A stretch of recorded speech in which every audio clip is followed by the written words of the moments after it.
আপনি কি জানেন মানুষ মারা যাওয়ার পর আসলে তার সাথে কি ঘটে? কখন পায় সে নতুন দেহ?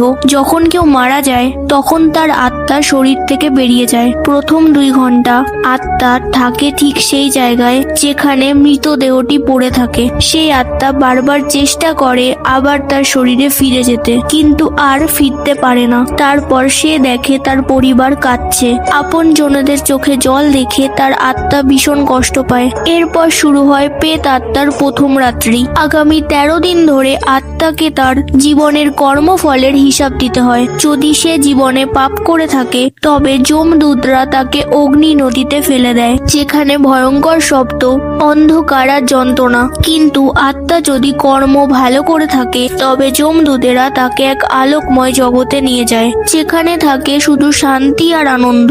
আর যখন কোনো নারী গর্ভধারণের 3 মাস পূরণ করে তখন সেই আত্মা নতুন দেহে প্রবেশ করে। এইভাবেই শুরু হয় এক নতুন জীবন, এক নতুন অধ্যায়। শেষে যদি আপনিও ভগবান শ্রীকৃষ্ণের এই মহাজগতের লীলাকে সত্য বলে বিশ্বাস করেন তাহলে কমেন্টে লিখে দিন জয় শ্রীকৃষ্ণ।